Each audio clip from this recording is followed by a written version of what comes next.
jersey coats. Is that really your idea of how to run a newspaper? I don't know how to run a newspaper, Mr. Thatcher. I just try everything I can think of. Child, you know perfectly well there's not the slightest proof that this armada's off the jersey Hello, coats. Mr. Bernstein. Excuse me, Mr. Can you Kane. prove it isn't? This just Mr. came Bernstein, I'd like you to meet Mr. Thatcher. I'll just How do you do, Mr. Thatcher? Leland, Mr. Thatcher, my ex-guardian. From We have Cuba. no secrets from our readers, Mr. Bernstein. Mr. Thatcher is one of our most devoted readers. He knows what's wrong with every copy of the Inquirer since I took over. Read the cable. Girls delightful in Cuba, stop. Could send you prose poems about scenery, but don't feel right spending your money. Stop. There is no war in Cuba. Signed, Wheeler. Any answer? Yes, dear Wheeler, you provide the prose poems. I'll provide the war. That's fine, Mr. Kane. Yes, I rather like myself. Send it right away. I came to see you about this. You provide the prose poems, and I will provide the war. Now that clip comes to you from the movie Citizen Kane.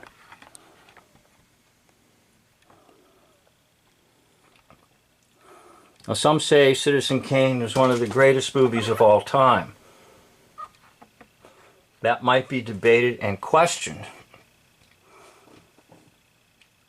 However, the movie supposedly was about Charles Foster Kane, played by Orson Welles, the one in the center here,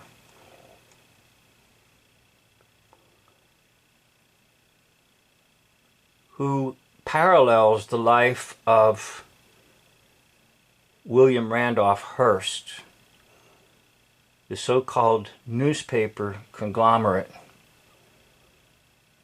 And that particular line was adjusted just slightly.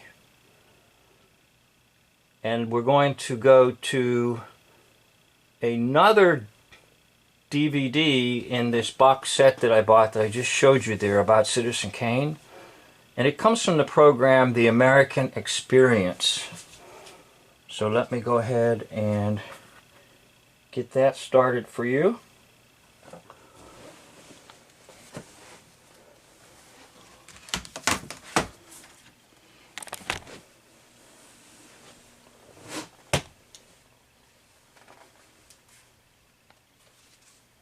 Man in town, William Randolph Hearst. He thought that the controversy that would stem from this could only be beneficial, and it turned out to be otherwise. Powerfully so. Neither man would survive the battle over Citizen Kane. Tonight on The American Experience.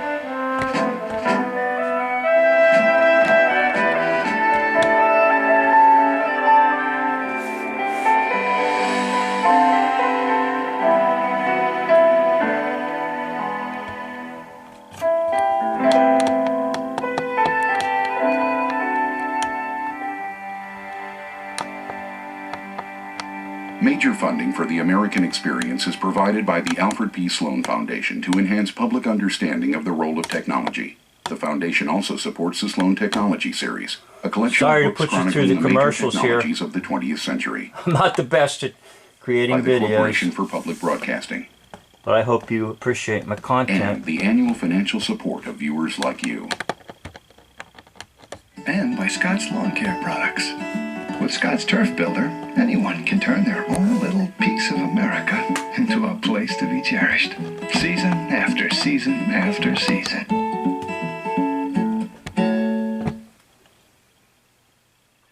Good evening and welcome to The American Experience. I'm David McCullough.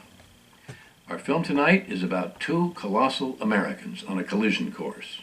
It's about the sparks given off by oversized egos holding forth at center stage in American life. It's also about the often blurred, confusing boundary between reality and illusion in American life. Notice what he said about the blurred realities between reality and illusions. Very interesting. In his time, each of our protagonists was the acclaimed master of his medium, and both vaulted to the pinnacle as boy wonders, each in turn catching the wave of revolutionary changes in mass communication and mass entertainment. Okay, the two that he's talking about are William Randolph Hearst and Orson Welles.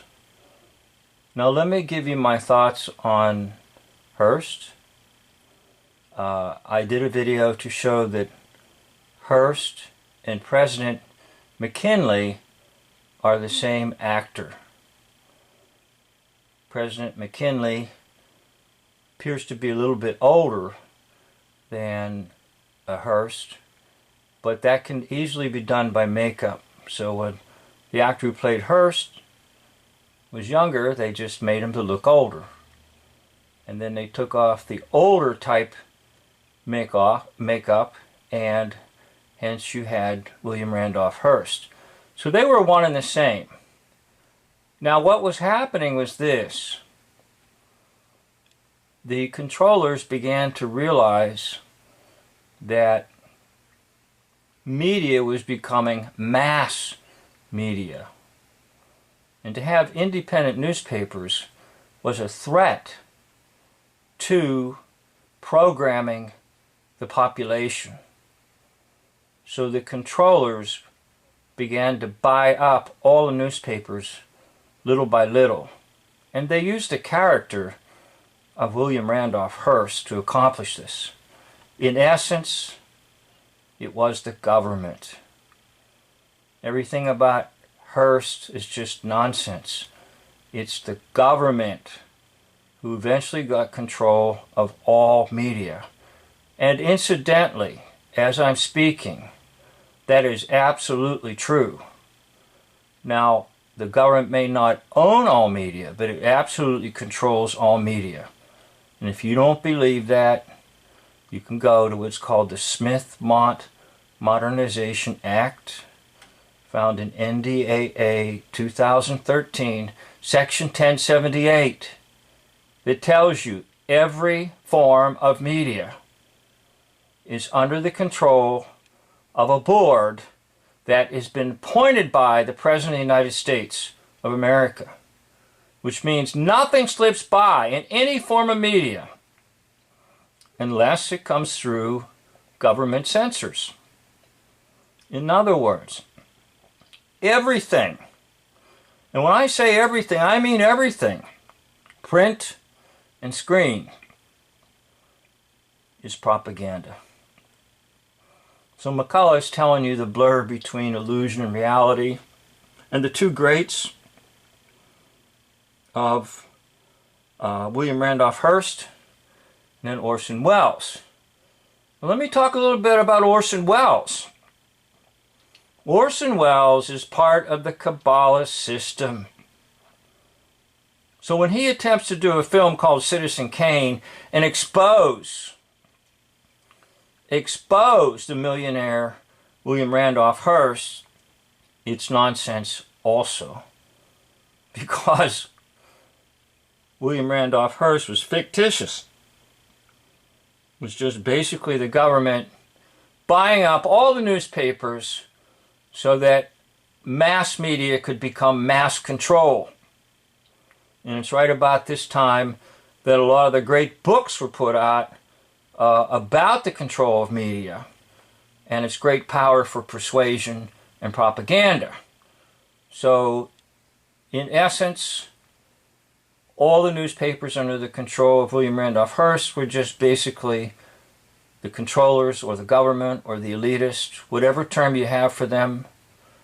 And this movie, Citizen Kane, was supposed to expose Hearst.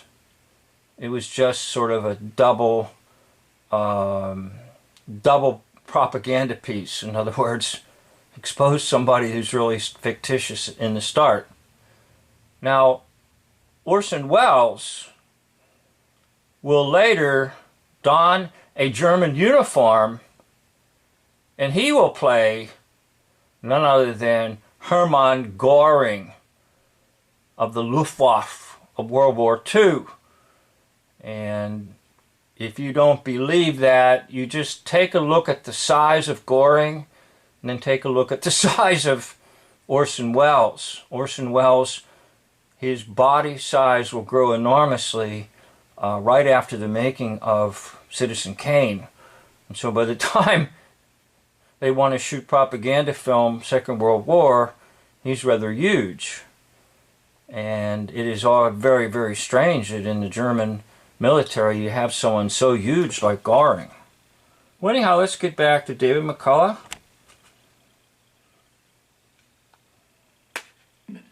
Their timing was perfect. Beginning in the late 19th century, William Randolph Hearst transformed newspaper publishing. A man who adored sensation, he knew the power of lurid detail, of photographs, drawings, and, if need be, manipulation. When his artist correspondent Frederick Remington arrived in Cuba in 1897 to cover an anticipated Spanish-American War, only to find there was no war, and cabled Hearst for permission to come home, Hearst reportedly cabled back, "You provide the pictures, and I'll provide the war." Okay, so that's what I wanted you to hear. The actual quote is, "You provide the pictures, and I'll provide the war." In other words, the war was created on paper, in the media. Now, a term that I like to use for this is called media atrocity. Yeah, it's an atrocity. Yeah, sure, there's killings. Yeah, there's explosions. But it's all in the media. It doesn't exist in reality. Now, another way I put this is, it's the title of one of my other channels, Real, R-E-A-L, or Real, R-E-E-L. And reels were extensively used in filming at one time. They had the film in them, and they went through the camera and came out on the other reel. And then oftentimes when you went to see a movie back in the 50s and 60s and even 70s, they had a film projector. And they put the film through the projector. One reel, and then it's fed through the projector, and then after it passes through the projector, it goes into the other reel, R-E-E-L. So, is it real, R-E-A-L, or real, R-E-E-L? Now, the quote that McCullough just gave you, that is attributed to William Randolph Hearst, basically says that the Spanish-American War was real, R-E-E-L. It didn't really exist, except in the newspapers. And I've been searching and searching and searching. I can't find this right now, but there was a gentleman that supposedly wanted to film the battles in the harbor, in the bay, of the Spanish fleet being destroyed. And what he did was he got his bathtub and put models in it and puffed up a big cigar. And every time there was supposedly something exploding or whatever, he just puffed some smoke from his cigar. And it was very crude, but remember, the year is just before turn of into the 20th century. So it wouldn't take much to fool the public. It wouldn't take much. A few newspapers, a stupid little reel showing something that looks like a boat exploding, and hence you have the Spanish-American War. Once again, I'd like to thank you for watching this video. I appreciate the fact that you watched them, and even greatly appreciate the fact if you got to the end of this video. Thank you very much. End of video.